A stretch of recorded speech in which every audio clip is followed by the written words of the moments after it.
أعوذ بالله من الشيطان الرجيم وكلما عاهدوا عهدا نبذه فريق منهم بل أكثرهم لا يؤمنون ولما جاءهم رسول من عند الله مصدق لما معهم نبذ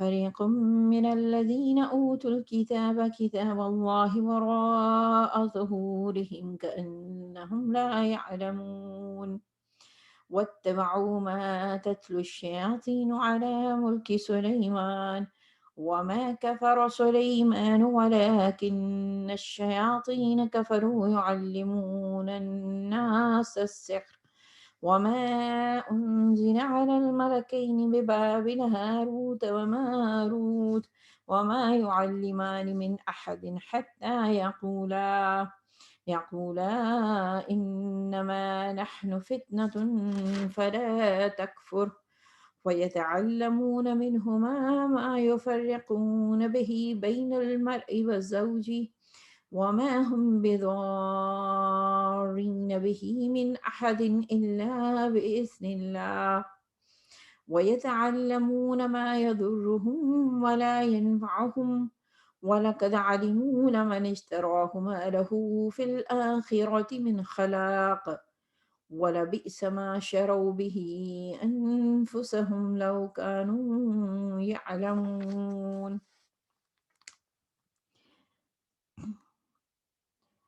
اور جب ان کے پاس اللہ کی طرف سے کوئی رسول اس کتاب کی تصدیق اور تائید کرتا ہوا آیا جو ان کے پاس پہلے سے موجود تھی تو ان اہل کتاب میں سے ایک گروہ نے کتاب اللہ کو اس طرح پس پش ڈالا گویا وہ کچھ جانتے ہی نہیں، اور لگے ان چیزوں کی پیروی کرنے جو شیاطین سلیمان علیہ السلام کی سلطنت کا نام لے کر پیش کیا کرتے تھے، حالانکہ سلیمان علیہ السلام نے کبھی کفر نہیں کیا۔ کفر کے مرتکب تو وہ شیاطین تھے جو لوگوں کو جادوگروں کی تعلیم دیتے تھے۔ وہ پیچھے پڑے اس چیز کے جو بابل میں دو فرشتوں ہاروت اور ماروت پر نازل کی گئی تھی، حالانکہ وہ فرشتے جب بھی کسی کو اس کی تعلیم دیتے تھے تو پہلے صاف طور پر متربع کر دیا کرتے تھے کہ دیکھ ہم محض ایک آزمائش ہیں تو کفر میں مبتلا نہ ہو۔ پھر بھی یہ لوگ ان سے وہ چیز سیکھتے تھے جس سے شوہر اور بیوی میں جدائی ڈال دیں۔ ظاہر تھا کہ اذن الہی کے بغیر وہ اس ذریعے سے کسی بھی چیز کو کسی کو بھی ضرر نہ پہنچا سکتے تھے، مگر اس کے باوجود وہ ایسی چیز سیکھتے تھے جو خود ان کے لیے نفع بخش نہیں بلکہ نقصان دہ تھی، اور انہیں خوب معلوم تھا کہ جو اس چیز کا خریدار بنا اس کے لیے آخرت میں کوئی حصہ نہیں۔ کتنی بری متاع تھی جس کے بدلے انہوں نے اپنی جانوں کو بیچ ڈالا، کاش انہیں معلوم ہوتا۔ آیات 101 سے 101 102 دو ہی آیات ہیں، لیکن چونکہ یہ لمبی آیت جس میں تقریباً 10 جملے ہیں، جادو سے متعلق ہے، اسلام میں جادو کی حقیقت کیا ہے، تو اس لیے مجھے لگتا ہے کہ آج ہم ان دو ہی آیات کو کور کر سکیں گے۔ السلام علیکم ورحمۃ اللہ، رب اشرح لی صدری ویسر لی امری واحلل عقدۃ من لسانی یفقہوا قولی۔ آج کی اس آیت کو پیچھے سے لنک کروں گی کہ جس میں تھا کہ انہوں نے کتاب کو پیچھے پھینک دیا، کتاب کو پیچھے پھینکنے سے کیا مراد ہے اس کو دیکھیں گے۔ اور کتاب کون سی، اس میں تورات بھی مراد ہو سکتی ہے کہ انہوں نے تورات کے بھی احکامات پہ عمل نہیں کیا، اور قرآن بھی ہو سکتا ہے کہ مدینہ کے جو مخاطب یہود تھے وہ قرآن کو بھی چھوڑ رہے تھے۔ اگر ہم اس کا اشارہ یہاں تک کر کے آگے بڑھ جائیں تو پھر بات پوری نہیں ہوتی۔ ہم اپنے ارد گرد بھی دیکھتے ہیں کتنے ہی ایسے لوگ ہیں، ان کے نام عبداللہ ہے، عائشہ ہے، مریم ہے، لیکن انہوں نے زندگی میں کبھی قرآن نہیں پڑھا، اس کو وہ جانتے ہی نہیں ہیں قرآن میں کیا ہے، بس یہ کہ مسلمانوں کے گھر میں پیدا ہو گئے۔ اور کچھ لوگ ایسے ہیں، کچھ ینگ جنریشنز ایسی ہیں کہ وہ اس لیے قرآن سے دور ہیں کہ ان کے آباء و اجداد میں سے کسی نے قرآن نہیں پڑھا، بس انہوں نے ماں باپ سے سنا اور قاعدہ پڑھ لیا، ناظرہ پڑھا، اور بس ختم ساری زندگی کے لیے ان کو یہی کانسیپٹ ملا کہ یہ کتاب بس ایک دفعہ پڑھنے کی چیز ہے، یا یہ کہ بس ثواب کے لیے یاسین پڑھ دو، کوئی مر جائے تو پڑھ دو، کوئی رخصت ہو تو پھر اس کتاب کو نکال لو، یا کوئی جادو ٹونے کا کام ہو، تو وہ اس کنسپشن کے ساتھ بڑے ہوئے. تو جب اور بعض اوقات ان بچوں کا قصور نہیں ہوتا، وہ جھجک رہے ہوتے ہیں، ان کو پتا تھا کہ اب ہم نے کوئی سوال کیا قرآن کے بارے میں تو شاید ہم پہ کوئی فتویٰ نہ لگ جائے. تو وراء ظہورہم یعنی کھینچ کر، وراء بہت دور، دور اس پہ مد آئی ہے نا، کھینچ کے پڑھنا ہے اس کو کہ بھئی بہت ہی دور چھوڑ دیا. اور ظہورہم وراء کہنا کافی تھا لیکن اس کو ڈبل ایمفسائز کیا، کوئی اللہ تعالیٰ غصے کا اظہار کر رہا ہے کہ بہت ہی دور چھوڑ دیا. اور ایک ایسا نہیں کہ ایک دو دن کے لیے، صدیاں گزر گئیں. جب اچھا ایسا کیوں ہوتا ہے؟ یعنی اللہ کا کلام جب نازل ہوا، ایک نبی پر وحی آئی، قوم نے اسے ریسیو کیا، بڑے جذبے سے کیا. ہوتا یہ کہ جب صدیاں گزر جاتی ہیں نا، ایک نسل، دوسری نسل، پھر تیسری نسل، تو یہودی اور عیسائیت میں یہ ہوا کہ انہوں نے اس کتاب سے زیادہ جو علماء تھے، جو ظاہر ہے قرآن بار بار یہ بتا رہا ہے نا کہ پبلک تو کتاب میں دلچسپی لیتی نہیں تھی، وہ سوچتے تھے کہ یہ علماء کا کام ہے، ہماری ذمہ داری نہیں ہے. اب کیا ہوا کہ علماء جب کتاب کی تشریح کرتے تھے تو وہ اپنی رائے اس میں ڈالتے تھے. اب جو ان کے فالوورز تھے نا، وہ اگر یہاں تک رہتے کہ بھئی ہاں انہوں نے یہ رائے دی ہے اس بات کو، آیت کو سمجھتے ہوئے، تو یہ جائز تھا. لیکن فالوورز بڑے سخت بن گئے، جیسے گینگ نہیں بن جاتے کہ نہیں، انہوں نے پورے دین کو نا اس عالم کی نظر سے سمجھا اور یہ سوچنا شروع کر دیا کہ جو یہ عالم مجھے بتا رہا ہے بات، اس کا ترجمہ کر رہا ہے، صرف وہی صحیح ہے. جو اس سے ہٹ کے دوسرے مسلک کے لوگ ہیں، وہ اس کے لیے اس کفر کا فتویٰ دینے لگ گئے. پھر علماء میں جب بگاڑ آیا تو انہوں نے بھی آپس میں اس طرح سے اختلاف کیا کہ بھئی جو میری رائے ہے وہی درست ہے، اور دوسروں کی رائے کو رد کر دیا. یعنی یہ وقت کے ساتھ ساتھ ہوتا چلا گیا. اور یہ اس کا سائیڈ افیکٹ ہوا نا کہ جب عوام نے یہ سوچا کہ ہماری ذمہ داری تو ہے ہی نہیں ہے کہ ہم اٹھ کے جو ہے وہ کتاب کے لیے ایفرٹ ڈالیں، ہماری ذمہ داری تو صرف یہ ہے کہ ہم باقی سارے علوم سیکھیں، اپنی باقی سب کچھ کریں، لیکن کتاب سیکھنا ہماری لسٹ میں نہیں ہے. اس طرز عمل کی جو قیمت ہے وہ عوام نے ادا کی. اسی لیے اللہ نے کہا کَأَنَّهُمْ لَا يَعْلَمُونَ، گویا کہ وہ جانتے ہی نہیں ہیں. یعنی اس کتاب کو اس حد تک جاننے کو کہ بھئی اس کو وہ بس ثواب کی نیت سے کر لیتے تھے، یا جب ان کو اپنے مسلک کے لیے ثبوت چاہیے ہوتا تھا تو کھول لیتے تھے.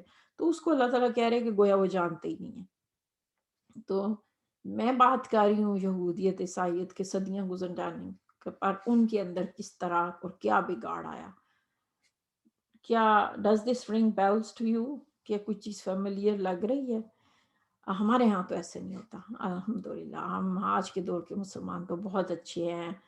وہ ان کو پتہ ہے کہ یہ بھائی پچھلی قوموں نے ایسا کیا تو اللہ تعالیٰ ناراض ہوا، تو ہم تو الحمدللہ قرآن سیکھنے سکھانے میں بہت آگے ہیں. ہم میں سے ہر کوئی قرآن سیکھتا سکھاتا ہے. دل بہلانے کو خیال اچھا ہے. ابھی اس سے قبل کہ میں اس پہ مزید بات کروں، جو اگلی آیت ہے وہ چونکہ زیادہ ٹائم لے گی، اس کو ہم ساتھ ہی لے لیتے ہیں اور پھر دونوں کو کمبائن کریں گے. جادو کے حوالے سے جادو کے بارے میں اسلام کا نظریہ کیا ہے؟ اس ٹاپک کو سمجھنے کے لیے ضروری ہے کہ ہم جنات اور شیاطین کی حقیقت کو سمجھیں کہ قرآن کی پوزیشن کیا ہے اب، اور دوسرے مذاہب کیا کہتے ہیں. تو جب ہم قرآن ہی کو دیکھتے ہیں تو ہمیں اللہ تعالیٰ نے جو فرشتوں کا تعارف دیا ہے، یفعلون ما یؤمرون، کہ وہ حکم بجا لاتے ہیں جو اللہ نے ان کو دیا ہے. اور جنات کی تخلیق کا ذکر آیا کہ وہ آگ سے بنا ہے، اور سورہ جن میں اور مختلف جگہوں پہ جنات کی تفصیل آئی کہ وہ بھی اللہ کی مخلوق ہیں، نظر نہیں آتے فرشتوں کی طرح. لیکن فرشتوں کو نور سے اگر پیدا کیا گیا تو جنات کو آگ کے شعلے سے، آگ کی لپٹ سے. اور سارے جنات برے نہیں ہوتے، ان میں سے کچھ اچھے بھی ہوتے ہیں. یعنی خود سورج جن میں ہی انہوں نے اپنا یہ تعارف دیا ہے کہ ہم میں سے من الصالحون، کہ ہم میں سے کچھ نیکوکار بھی ہیں. اور پھر جو برے ہیں من الجنت والناس، وہ جنوں اور انسانوں میں سے دونوں میں ہو سکتے ہیں، وہ شیاطین جو ابلیس کی نیچر سے ہیں.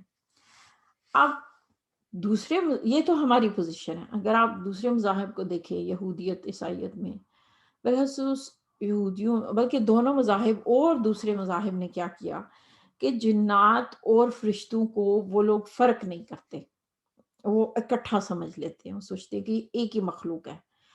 اور ان کی کتابوں میں جو فرشتوں کے متعلق کہانیاں ہیں اس میں آپ کو بہت زیادہ تذکرہ ملے گا کہ فرشتے انسانوں کی شکل میں دنیا میں آئے اور وہ گناہ کرنے لگ گئے. بہت زیادہ اس کی ریپیٹیشن ہے، جیسے حضرت جبرائیل سے ان کی دشمنی کرنا. اور فرشتوں کا جو سٹیٹس ہے وہ الگ سے نہیں ہے، وہ ان کو وہ درجہ نہیں دیتے جو ہمیں قرآن نے دی ہے، ان کے بارے میں کہا ہے.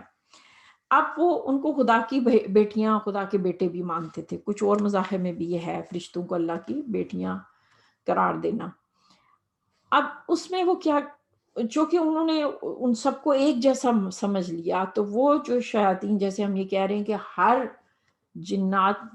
ہر جن شیطانی فطرت پر نہیں ہوتا، اسی طرح ہر انسان شیطانی فطرت میں نہیں ہے. ہم میں سے صالح لوگ بھی ہیں. تو چونکہ انہوں نے سب کو ملا دیا، تو اس میں کیا ہے کہ وہ ابلیس فی نیچر رکھنے والے جن اور جو کوئی صالح جن ہے اس میں فرق نہیں کرتے. تو ان کے ہاں یہ بڑے لمبے چوڑے قصے ہیں، بلکہ یونانی فلسفوں سے متاثر ہو کے بڑے قصے کہانیاں اس میں آئے. کچھ انفلوئنس ہمارے اسلام میں بھی اس کی لٹریچر میں ہوا، لیکن الحمدللہ کہ ہمارے چونکہ قرآن میں ان کی پوزیشن کلیئر ہے، اس لیے ہمیں اس میں کوئی کنفیوژن نہیں ہے. اچھا، اب حضرت سلیمان علیہ السلام کا قرآن نے جس طرح ذکر کیا کہ ان کو جو سلطنت دی گئی، جو ان کو اللہ تعالیٰ نے معجزے عطا کیے، بہت پاورفل تھے، تو ان سب نے یہ سمجھا کہ یہ سب جادو کی وجہ سے ملا ہے. تو وہ حضرت سلیمان کے کو جو سلطنت ملی تھی اس کے لیے اس جادو ٹوٹکے میں پڑ گئے کہ ہمیں بھی وہ مل جائے. اور اس کے لیے حضرت سلیمان کا نام بہت زیادہ استعمال کرتے تھے، سمبلز بنا کے، نمبرز اور تعویذ کے ذریعے. اور شیاطین سے مدد مانگتے تھے کہ give us the power Sulaiman have. یعنی ان کی نظر میں اللہ تعالیٰ نے معجزے نہیں دیے، بلکہ حضرت سلیمان کو یہ ساری سلطنت جادو کی وجہ سے ملی تھی. ان کا ایک جادو بڑا مشہور ہے جو بہت صدیوں پرانا ہے، قبالہ یا قبلہ کے نام سے، جس میں بہت زیادہ جادو منتر استعمال ہوتا ہے. لیکن جتنے بھی جادو منتر ہیں اس میں حضرت سلیمان علیہ السلام کا نام بھی ہے. اگر آپ آج کے دور میں بھی کوئی بھی تعویذ کھول لیں جس میں نمبرز اور وہ ہوئے ہیں، تھوڑی سی سرچ کریں تو آپ کو ہر جگہ حضرت سلیمان کا نام دکھے گا، جو ہمارے کلچر میں بھی پایا جاتا ہے. اب وہ یہ سوچتے تھے کہ بھائی ہم فرشتوں سے سیکھ رہے ہیں، حالانکہ وہ تو شیاطین سے سیکھ رہے ہوتے تھے نا، کہ جنوں اور انسانوں میں سے جو شیاطین ہیں وہی جادو سیکھتے سکھاتے تھے. تو ان کے ہاں جادو منتر کا استعمال اس وجہ سے شروع ہوا اور تب سے صدیوں سے چلا آ رہا ہے.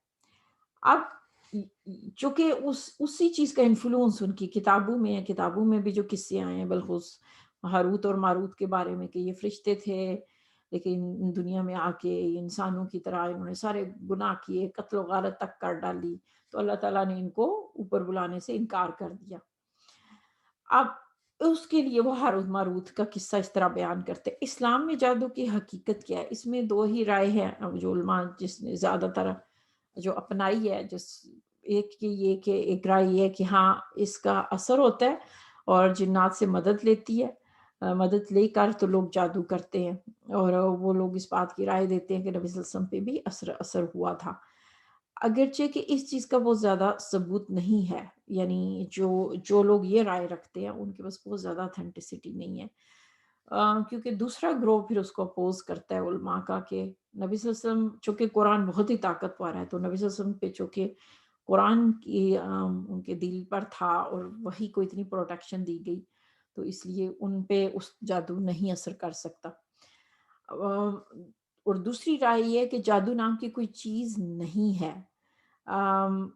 جادو کوئی حقیقت کو نہیں بدل سکتا، وہ صرف ایک نفسیاتی اثر ہوتا ہے. اور اس کے لیے وہ مثال دیتے ہیں کہ فرعون کے جو جادوگر تھے انہوں نے جب رسیاں پھینکی تو وہ رسیاں اصل میں سام نہیں بنی تھیں، لیکن وہ انسان کو نفسیاتی سائیکولوجیکل طور پہ اس طرح افیکٹ کر لیتے ہیں جادوگر کہ انسان یہ سمجھتا ہے کہ شاید یہ حقیقت بدل گئی، یعنی ایک وسوسہ ڈال دیا اور انسان اس کو فالو کرتا ہے، اس کے اندر خوف پیدا کر دیتے ہیں، جس کی وجہ سے سورہ جن میں آیا کہ کچھ انسانوں میں سے ایسے لوگ تھے جو جنات سے پناہ لیتے تھے.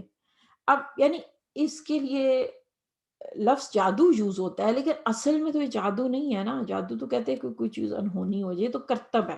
جیسے آپ نے دیکھا ہوگا آج بھی ایسے کر کے وہ کان کے نیچے سے یا ایسے ایسے گھماتے ہیں، ایسے کرتے ہیں تو ہاتھ سے پیسے نکل آتے، کوئی چیز نکل آتی. یہ کرتب آپ نے اکثر دیکھے ہوں گے. اب مولانا مودودی رحمۃ اللہ علیہ نے جو تفہیم القرآن میں بات لکھی ہے، ان کا یہ نقطۂ نظر ہے. آئی ایم سوری کہ اگر میں آپ کو بور کر رہی ہوں، لیکن یہ چیز مجھے اس لیے کلیئر کرنی پڑ رہی ہے کہ ظاہر ہے میں اپنی کوئی رائے نہیں رکھتی، میں تو ریسرچ شیئر کر رہی ہوں. پر میں چاہوں گی کہ آپ صبر سے اس کو تھوڑا سا سنیں، اس لیے کہ چونکہ ہمارے کلچر میں بہت زیادہ یہ چیز پائی جاتی ہے، تو کیوں نہ ہم ایک دفعہ اس کو سمجھ لیں تاکہ ہمیں آگے جہاں جہاں جادو کا ذکر آئے گا ہم اس کو سمجھنا آسان ہوگا. مولانا مودودی نے ایک بہت اچھا جملہ کہا ہے کہ اگر نبی صلی اللہ علیہ وسلم بلکہ رسول گھوڑے سے گر کے زخمی ہو سکتا ہے، بیمار ہو سکتا ہے، تو اس پہ جادو کے بھی اس طرح سے اثرات ہو سکتے ہیں کہ جن کا تعلق صرف سوچ کی حد تک ہے. لیکن اس کو شیخ قرضاوی نے اپوز کیا ہے کہ بھائی یہ قرآن کے سامنے جادو کوئی حقیقت نہیں رکھتا. اچھا فرض کیجئے کہ یہ دو رائے ہم سائڈ پہ رکھتے ہیں، ظاہر ہے میں اور آپ جس پہ آپ کا دل مطمئن ہو ہم وہ اپنا سکتے ہیں، اور آخر پہ میں کنکلوژن اپنی طرف سے بھی دوں گی. اس سے قبل ایک اور چیز ہم نا تھوڑا سا ایک پوائنٹ آف ویو سمجھ لیں کہ جب ہم اس دنیا میں آئے، جو انسان بھی دنیا میں پیدا ہوتا ہے، وہ دنیا کو سیکھنے کا اس کے اندر ایک پیاس، ایک ارج ہوتی ہے، کیوریاسٹی ہوتی ہے کہ میں دنیا کو جانوں. اور اس کی اس پیاس اور طلب کے نتیجے میں وہ ریسرچ کرتا ہے. تو پھر کبھی وہ ہوائی جہاز بناتا ہے، کبھی وہ موبائل فون بناتا ہے، انٹرنیٹ بناتا ہے، کبھی وہ گاڑیاں بناتا ہے، ٹرین بناتا ہے. یہ کہاں سے ہے؟ اس کے اندر ریسرچ کا جذبہ ہے. ٹھیک، یہ تو ہو گیا فزیکل، سارا کیمسٹری، فزکس، جتنے بھی مضامین ہیں، میتھس ہو گئی، سائنس ہوگی، یہ سب آپ دیکھتے ہیں کہ وہ اس انسان کے اندر جو جذبہ ہے جاننے کا دنیا کو، اس کے نتیجے میں پیدا ہوتے ہیں. اس کے برعکس ایک اور علم ہے جو اس کے اندر ہوتا ہے کہ وہ خود اپنے اندر جھانکتا ہے. اب جب آپ باہر دیکھتے ہیں تو ظاہر ہے باہر کے جو علوم ہے، ایک بلاؤز یور مائنڈ کہ کتنی کائنات پہ قرآن نے بھی کہا ریسرچ کرو، اور ہر چیز آپ ریسرچ کرتے ہیں تو آپ بے ساختہ سبحان اللہ کہتے ہیں. تو جو اندر کی دنیا ہے نا، وہ بھی اس کائنات جتنی وسیع ہے، اور اس کو بھی انسان ایکسپلور کرتا ہے. اب میں لفظ انسان یوز کر رہی ہوں، مسلمان نہیں. یعنی ہر انسان جس دنیا میں پیدا ہوا ہے وہ کسی نہ کسی سٹیج پہ اپنے اندر جھانکتا ہے. تو یہاں ایک روحانی دنیا ہے، ایک نفس کی دنیا ہے، اور یہاں سے بھی کئی علوم جنم لیتے ہیں. اس پہ ریسرچ جیسے کئی آپ نے سنا ہوگا، مائنڈ فلنس، مائنڈ سائنس. اب اس میں ہو سکتا ہے بدھ مت کا بھی کوئی بندہ ہو، ہندو مذہب میں کوئی بندہ ہو، کوئی سکھ ہو، کوئی عیسائی ہو. نفس کو، روحانیت کو سمجھنے کے لیے وہ اندر کے لیے ریسرچ کرتے ہیں، اور اس ریسرچ کے نتیجے میں وہ اپنی اپنی رائے دیتے ہیں، کوئی کنکلوژن نکالتے ہیں. اس کے نتیجے میں پھر بہت سارے علوم جنم لیتے ہیں. جیسے دنیا کے باہر کی کائنات کی ریسرچ کے نتیجے میں بہت ساری ایجادات ہوتی ہیں، اسی طرح جب وہ اندر کی دنیا میں جھانکتے ہیں تو اس کے نتیجے میں ان کے سامنے کچھ چیزیں آتی ہیں. آئی ہوپ کہ آپ میرے پوائنٹ کو سمجھ گئے ہوں گے. اب اندر کی ریسرچ کے نتیجے میں ظاہر ہے ہر ایک نے اپنا اپنی پھر ایک ویژن، ایک علم پیدا کیا. اچھا، اس پوائنٹ، اس بیک گراؤنڈ کو سمجھنے کے بعد آپ دیکھیں کہ پیچھے ابھی جو بات ہو رہی تھی نا، کہ وہ بات ہو رہی تھی کہ بھئی انہوں نے کتاب کو پیچھے ڈال دیا، پیٹھ کے پیچھے چھوڑ دیا اس کتاب کو، تورات کو چھوڑ دیا، قرآن کو چھوڑ دیا. پھر جب آپ کتاب کو چھوڑ رہے ہیں تو پھر کس چیز کو فالو کیا انہوں نے؟ تو یہاں اس کا ذکر آ رہا ہے، کتاب اللہ کی کتاب کے ساتھ کیا کیا؟ اس کو پیچھے کر دیا. بتاباؤ، پھر کس کے پیچھے پڑے؟ ما تتلو الشیاطین، جو شیاطین پڑھتے تھے اس چیز میں وہ لگ گئے، جادو ٹونے اور خرافات میں لگ گئے. پورا ان کے نزدیک جو ان کی کتاب کا مقصد تھا وہ یہ تھا کہ ہم اسے کس طرح اس کو استعمال کریں کہ ہمیں بھی حضرت سلیمان جیسی سلطنت مل جائے. اب آپ نے بھی یہ اپنے ملک میں کلچر میں دیکھا ہوگا، یعنی انہوں نے نا اس کتاب کو اگر استعمال کیا تو صرف اس مقصد کے لیے، برکت کے لیے، جاب لینے کے لیے، کاروبار بند ہو گیا، رشتے نہیں ہو رہے، اس کے لیے وہ یہ کتاب بس استعمال کرتے تھے. اور اس طرح کتاب استعمال کرنے کے لیے اللہ تعالیٰ یہاں کھلم کھلا وما کفر سلیمان، کفر کا لفظ استعمال کر رہے ہیں۔ کفر کا لفظ کیوں آیا؟ اب دیکھیں، حضرت سلیمان کا نام جیسے میں کہہ رہی ہوں کہ ہر دور میں یوز ہوتا تھا۔ حضرت سلیمان جو دعوت لے کر آئے، جو معجزات ہوئے، وہ سب انہوں نے پیچھے کر دیے۔ اب جو ہاروت ماروت فرشتوں کے ذریعے، اب یہاں پہ جو دو فرشتوں کا ذکر آیا، ان کے ساتھ یہ آیا کہ ما انزل علی الملکین، جو دو فرشتوں پہ نازل ہوا۔ نازل کون کر سکتا ہے فرشتوں پر؟ ظاہر ہے صرف اللہ کی ذات۔ تو جو نازل ہو رہا ہے، جو وہ وحی ہوئی پھر، تو اب جو فرشتوں پہ وحی نازل ہو رہی ہے، اللہ تعالیٰ نہ جادو تو نازل نہیں کر سکتا نا۔ تو یہاں پہ علماء نے جو اس کی تشریح کی ہے، بالخصوص نعمان علی خان جن کو میں فالو کرتی ہوں اور اپنے نوٹس لیتی ہوں، وہ اس کی بڑی خوبصورت تشریح کرتے ہیں۔ وہ کہتے ہیں کہ جو وحی کی شکل میں آتی ہے چیز، وہ تو انسان کے لیے فائدہ مند ہوتی ہے، جیسے اذکار یا دعائیں جو ہمیں حفاظت اور پناہ دیتی ہیں۔ اب دیکھیں، ہمارے دین میں ہمیں بہت ساری دعائیں سکھائی گئی ہیں، سفر کی دعا، باتھ روم جانے کی دعا، لباس پہننے کی دعا، آئینہ دیکھنے کی دعا۔ ان دعاؤں میں نا ہمیں جیسے دنیاوی فائدے ہیں ہمارے لیے، ساتھ ہی پناہ اور حفاظت ہے۔ اور کچھ دعاؤں کا تعلق صرف آخرت سے ہے، اور ساتھ ہی بہت ساری ایسی دعائیں ہیں جن کا تعلق دنیا کے فائدوں سے ہے۔ اب فرض کیجئے کہ ہم، جیسے میں باتھ روم جانے کی دعا پڑھتی ہوں، اللہم انی اعوذ بک من الخبث والخبائث، تو وہ ناپاک جن اور جن مجھے نظر نہیں آ رہے، پر میرا دین مجھے سکھا رہا ہے یہ دعا پڑھ لو تو تم بچ جاؤ گے۔ تو وہ جو دنیا ہے جس کی ہم بات کر رہے تھے، جس کو میں دیکھ نہیں سکتی، اٹ مینس کہ اس سے پناہ اور حفاظت کے لیے مجھے یہ اذکار دیے گئے ہیں، ٹھیک؟ اور اس دعا اور اذکار یا مغرب صبح و شام کے اذکار سے میرا جو ہے نا وہ پروٹیکشن، حفاظت خود ہی ہوتی رہے گی۔ یہ اس کی حیثیت ہے۔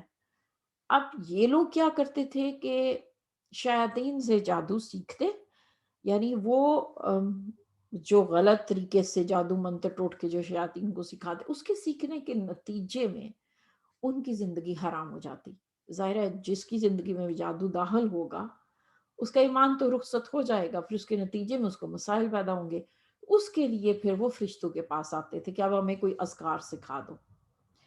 اور وہ اذکار بھی کس طرح لیتے تھے؟ اس لیے نہیں کہ بھئی اب ان کو آخرت کی فکر ہونے لگ گئی ہے تو وہ توبہ کرنا چاہتے ہیں اور اللہ کے قریب ہونا چاہتے ہیں، بلکہ اس اذکار کا اور کلام کو پڑھنے کا مقصد صرف اور صرف کچھ دنیا کا حصول تھا کہ بھئی ہمیں بتا دو، ہم اس کو 1,00,000 دفعہ پڑھیں، 1,15,000 پڑھیں تاکہ ہمارا کاروبار چل پڑے، کتنے دفعہ پڑھنا ہے، کیا پڑھنا ہے۔ یعنی جو مقصد تھا نا اس کلام اور اذکار کا، اس پہ ان کو کوئی دلچسپی نہیں تھی۔ اور پھر آہستہ آہستہ یہ ہوا کہ الفاظ ہی ان کے لیے سب کچھ رہ گئے۔ آپ نے دیکھا ہوگا اکثر لوگوں کے گلے اور بازو میں تعویذ بندے ہوتے ہیں نا، اور وہ یہ سوچتے ہیں کہ یہ ان کی وجہ سے ہمیں پناہ ملتی ہے۔ اب وہ اس میں گم ہو کر رہ گئے، اور ان کے مطابق صرف یہ منتر، اذکار، تعویذ ہی ان کو بچا سکتے تھے۔ یہاں پہ یہ حد ہے جہاں پہ جا کے یہ عمل جو ہے وہ کفر بن جاتا ہے۔ اور اس کو یوں سمجھے کہ یعنی ان کی سوچ اتنی گر گئی کہ کوئی گاڑی کا ٹائر بھی پنکچر ہوا ہے تو انہوں نے کہا دیکھا کسی نے کچھ کرایا ہوا ہے۔ اچھا، خود جاب پہ پہنچ نہیں رہے یا کچھ اپنی کمی ہے، لیکن دیکھا ہمارا، میں جو بھی کام کرتا ہوں وہ بند ہو جاتا ہے، کسی نے کچھ کیا ہوا ہے۔ گویا جادو پہ اتنا یقین اور اللہ کے مسبب الاسباب اور اس کے پناہ اور اس کی حفاظت پہ یقین نہیں رہا، اور ان پڑھائی کو، اذکار کو بھی سب کچھ سمجھ لیا، بیچ میں سے اللہ غائب ہو گیا۔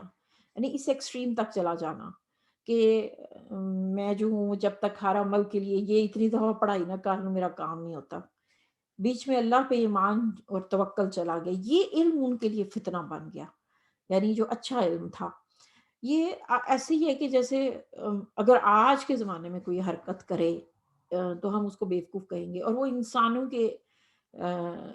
کے علم کے ساتھ کرے۔ مثلا ڈاکٹر نے ایک نسخہ لکھا اور اس کو کوئی پکڑ کے باندھ لے بازو پہ، اس کو جا کے دوائی نہ لے اس پرسکرپشن سے، میڈیکل سٹور نہ جائے، فارمیسی نہ جائے، اور اس کو گلے میں باندھ لے یا گھول کے پی لے، یا پھر یہ کہ کوئی اخبار لے خریدے اور اس کو پڑھنے کی بجائے اس کو طے کر کے کہیں خوبصورت جگہ سے رکھ دے یا اس کو باندھ لے سارے کہیں۔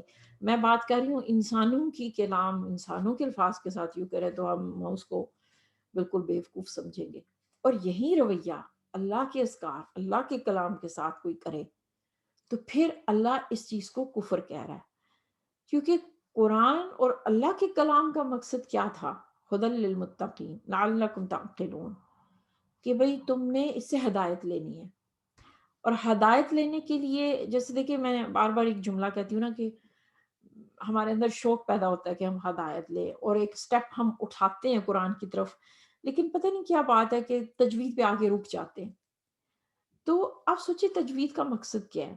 جیسے ابھی میں نے یہ ایک لفظ پڑھا نا، وراء ظہورہم، کتنا کھینچ کے آرام سے پڑھنا پڑتا ہے. اب جو بندہ تجوید سے قرآن پڑھے گا وہ جلدی پڑھ ہی نہیں سکتا، ٹھیک ہے، اس کو سلو کرنا پڑے گا. تو پھر تجوید کا مقصد کیا بنا؟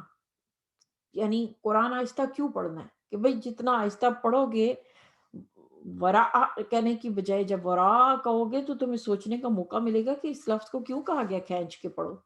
آیت کے پیچھے ایموشنز کیا چھپے ہوئے ہیں، ان الفاظ کے پیچھے کیا ہے، میسج کیا ہے. اصل مقصد تو تجوید کا وہیں پہ آگے رک جاتا ہے نا، کہ اس کلام سے جڑنا تھا، ہدایت لینا تھا. اب جب کوئی اس اصل مقصد کو چھوڑ کے دوسرے مقصد کو اپنا لے، اب جو بندہ اذکار پڑھ رہا ہے اور قرآن سے ہدایت لے رہا ہے، تو چاہے وہ میاں بیوی ہوں، ریلیشن شپ کوئی سا بھی، اس میں تو محبت پیدا ہوگی، برکت ہوگی، سکون ہوگا. لیکن وہ کیا کرتے تھے کہ یہاں پہ میاں بیوی کی جدائی کا ذکر آیا. اب ظاہر ہے وہ یہ نہیں کہتے تھے کہ ہم جدائی ڈال دیتے ہیں، ما یفرقون بین المرء وزوجہ، یعنی وہ اس کے ذریعے فرق ڈالنا چاہتے تھے. اللہ نے یہ نہیں کہا کہ یہ تاکہ اس سے فرق ڈال سکیں. ان کی ایک سوچ تھی کہ ہم جو ہے وہ اس علم کو استعمال کریں.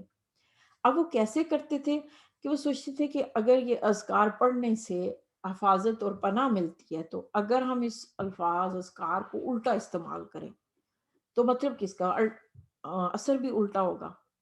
یعنی فرض کیجئے قرآن تو شفا ہے، ہدایت ہے، لیکن جو لوگ اس سے الٹا نتیجہ لینا چاہتے ہیں اور اس کو جیسے جو لوگ جادو کی دنیا میں انوالو ہیں، قرآن کی آیات کو الٹا لکھنا، گندے خون سے لکھنا، جانوروں کے سور کے خون سے لکھنا، اس طرح کی جو حرکتیں کرتے ہیں، اب وہ یہ سوچتے ہیں کہ جو کتاب جو کلام حفاظت اور پناہ دے رہی تھی، اگر ہم اس کو ٹویسٹ کر دیں تو اس کا مطلب کہ اس کا رزلٹ بھی ٹویسٹ ہو جائے گا. آپ سوچیں کہ کس ایکسٹریم پہ وہ جا رہے ہیں. اور ظاہر ہے جو پھر اس حد پہ جا رہا ہے وہ سب جانتے تھے کہ یہ کفر ہے، وہ پھر اسلام سے خارج ہو گیا. اب جو فرقون کا لفظ آیا کہ یعنی ایک ہی دفعہ یہ نہیں کہ بس کیا اور جدائی ڈال دی، بلکہ بار بار وہ کوشش کرتے تھے. اور اللہ تعالیٰ کلیئرلی کہہ رہا ہے کہ ان کی کوششوں سے کچھ نہیں تھا، اللہ یہ کہ اللہ ہی کی طرف سے کوئی نقصان لکھا ہوا ہے جو ہر ایک کے لیے لکھا ہوتا ہے، نفع نقصان سب کے لیے ہے. تو وہ اللہ کی طرف سے کبھی کسی چیز کا اثر آ جاتا تھا. جیسے بعض دفعہ ہم ایک ریسٹورینٹ پہ کھانا کھاتے ہیں اور کسی کو وہ ہضم نہیں ہوتا، کسی کو انفیکشن، وہ اس کے معدے خراب ہو جاتا ہے، ہاضمہ، اور کسی کو کچھ فرق نہیں پڑتا. تو اسی چیز سے بعض دفعہ کہ اللہ تعالیٰ آزمائش کے لیے اس چیز کا اثر ظاہر ہونے دیتا تھا یا کسی اور وجہ سے. لیکن چونکہ مضارع کا سیغہ ان کو کنٹینیوسلی عمل کرنا پڑتا تھا، یعنی اس کو الٹا استعمال کرنا پڑتا تھا تاکہ وہ کسی طرح میاں بیوی میں جدائی ڈال سکے. اور مینٹالٹی دیکھیے، جدائی میاں بیوی میں کیوں ڈالنا چاہتے تھے کہ بھئی فلانی جگہ میرے بچے کا رشتہ ہونا چاہیے تھا تو میری بھائی کی بیٹی کا ہو گیا اور مجھے اچھا نہیں لگا، یا پھر یہ کہ فلاں جگہ میرے بیٹے کا رشتہ نہیں ہو رہا اور فلانے خاندان میں نہیں ہوا، یہ یہاں کسی کا ہو گیا اور اس پہ حسد پیدا ہو گیا. اور یہ حسد ان کو اس ایکسٹریم تک لے جاتا تھا کہ اس کے لیے وہ پھر باقاعدہ جادوگروں سے رابطہ کر کے منتر سیکھتے اور تعویذ اور گنڈو کے ذریعے اس شادی کو توڑنے کی یا روکنے کی کوشش کرتے. یہ حسد ان کو وہاں تک لے جاتا تھا. اب یہ آیت ہمارے سامنے کیا رکھ رہی ہے؟ اگین میں جب بات کر رہی ہوں یہودیت و عیسائیت کی، تو پھر میں اور آپ ہمیں سمجھ آتی ہے نا کہ ہمارے ارد گرد کیا ہو رہا ہے. چونکہ میں خود بھی تھراپسٹ ہوں، میرا واسطہ پڑتا ہے جس میں ہم کہتے ہیں پازیٹیو انرجی، نیگیٹیو انرجی. تو مائنڈ سائنس کی دنیا میں جو میں نے سیکھا وہ یہ تھا کہ واقعی اس کا تعلق بہت زیادہ آپ کی سوچ سے ہے. کیونکہ شیطان جو ہے وہ ان قید الشیطان کان ضعیفا، شیطان کی چالیں کمزور ہیں، اور من الصاغرین، تو چھوٹوں میں سے ہے. اور بار بار قرآن نے ایک لفظ کو ریپیٹ کیا کہ میرے بندوں پہ تیرا بس نہیں چلے گا، اس پر تیرا اختیار نہیں ہوگا. قرآن نے یہ بار بار بات کہی ہے، اور اس کو ہم پہ کنٹرول نہیں دیا گیا، صرف وسوسے تک. یعنی جیسے سمجھے کہ میرے گارڈن سے وہاں تک وہ رک کے نوک کر سکتا ہے، اس سے آگے اللہ نے اسے کوئی اختیار نہیں دیا. اب کوئی انسان اگر اتنے سے بھی اختیار کو بڑا سمجھ لے تو یہ ایمان کی کمزوری ہے. اور اس کا واحد علاج کیا ہے کہ جب آپ ان اذکار کو سمجھتے ہیں، کلام سے ہدایت لیتے ہیں، تو جیسے آیت الکرسی ہے، اس کو حفاظت کا ذریعہ ہم مانتے ہیں، لیکن اگر آپ کو اللہ کی پہچان ہو، اس کے کلام، اس کی طاقت کی، تو پھر اس وسوسے سے کون ڈرے؟ یعنی وہ اللہ جو پوری کائنات کا رب ہے، اور اس کے مقابلے میں کوئی دور کھڑا ایک وسوسہ ظاہر ہے کسی کہ جملے، کسی ٹی وی ڈرامے، کسی فلم سے بھی آ سکتا ہے، کسی اخبار کی خبر سے آ سکتا ہے، سوشل میڈیا سے آ سکتا ہے وہ وسوسہ، لیکن دور سے وہ ایک وسوسہ بس ڈال رہا ہے، اس سے آگے اس کی حد نہیں ہے. وہ وسوسہ ڈال رہا ہے کہ دیکھو تم پہ جادو ہے، یہ جو تمہاری کام رک جاتے ہیں نا، اصل میں ایک فلان کسی نے کچھ کیا ہوا ہے. اس وسوسے کو جتنا زیادہ کوئی ایمان میں کمزور ہوگا اس کو اسٹرانگ مانے گا. اور میں نے تھراپی کے عرصے میں یہ بار بار بات سیکھی کہ جو لوگ صبح و شام کے اذکار کرتے ہیں، اور پلیز پلیز پلیز فجر و مغرب کے اذکار کبھی نہ چھوڑیں، کبھی نہ چھوڑیں. چلتے پھرتے پڑھ لیں، اگر آپ بعد میں نہیں بیٹھ کے پڑھ سکتے، 5 منٹ شاید لگتے ہیں، 5-10 منٹ سے زیادہ نہیں، لیکن وہ بہت امپورٹنٹ ہے. اور ان کو سمجھ کے پڑھیں کہ کس چیز سے پناہ مانگی گئی ہے. اور اس کیونکہ جو لوگ ان اذکار کا اہتمام کرتے ہیں، یا سورہ فلق ناس پڑھ کے اپنے جسم پہ ہاتھ پھیرنا، یہ سنت سے ثابت ہے. یہ چھوٹی چھوٹی باتیں یعنی اگر آپ ان اذکار کو دیکھیں تو چند الفاظ ہی ہیں نا، لیکن یہ واقعی آپ کا اللہ سے تعلق بڑھا دیتے ہیں. اور ہم دیکھتے ہیں صحابہ کرام کا جیسے واقعات آتے کہ زہر تک پی گئے اللہ پہ توکل میں، کسی کے سانپ کے کانٹے پہ صرف فاتحہ پڑھ کے صرف ہاتھ لگا دیا.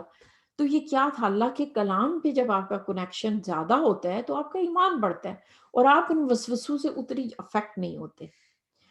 تو ہمارے ہاں معاشرے میں 2 ایکسٹریم پائی جاتی ہیں. ایک وہ طبقہ کہ جو ہر چیز کا الزام لگاتا ہے، کسی نے کچھ کرائے ہے تعویذ پوائے نے اسی پتہ کرایا جی ساڑے تے کچھ ہوئے ہے.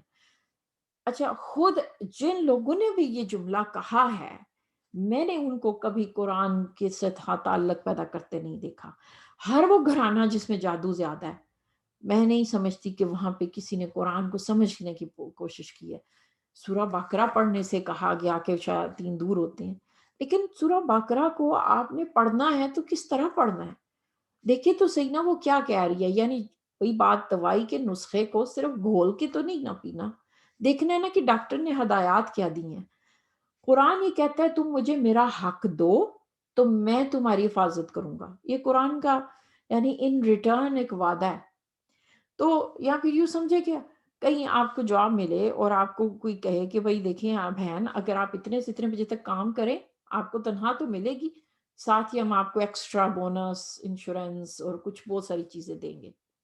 تو کوئی بندہ جاب پہ تو جائے کوئی نہ، اور کلیم کرنا چاہے کہ مجھے آپ وہ جو بینیفٹس کہے تھے وہ دے دیں. تو قرآن بینیفٹس تو اس کو دے گا نا. جیسے کسی نے کہا کہ میں نے تو پریگنیسی پوری میں اتنی دفعہ سورہ مریم پڑھی پر بیٹا تو کوئی نہیں ہوا، کوئی نہیں ہے پھر کام کرتی سورہ مریم. تو بات یہ کہ سورہ مریم کا جو میسج ہے اگر آپ نے اسی کو ہی نہیں دیکھا تو آپ جتنا مرضی گھول کے پی لیں اثر نہیں ہوتا.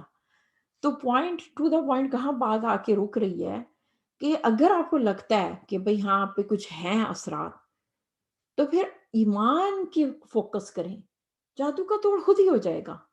قرآن سے زیادہ جڑ جائیں، جادو خود ہی پیچھے ہٹنا شروع ہو جائے گا، کیونکہ آپ قرآن کی پناہ میں آ جاتے ہیں. اللہ کی ہر وہ شخص جو ہدایت کے لیے قرآن سے رجوع کرتا ہے وہ خود بخود اللہ کی حفاظت میں چلا جاتا ہے. تو یہ کتنا آسان سودا ہے. تو اس لیے اس چیز کو اس طرح سمجھنا. اب جیسے دیکھیں کہ یہاں پہ اللہ تعالیٰ کلیئرلی کہہ رہا ہے کہ ان کو وہ جانتے تھے کہ جس نے یہ راستہ اپنایا اس کا آخرت میں کوئی حصہ نہیں. بچپن سے آج تک نا ایک واقعہ بار بار ہم سنتے چلے آئے ہیں کہ بھائی کسی کو دفن کرنے لگے تو وہاں قبر سے آگ نکل آئی.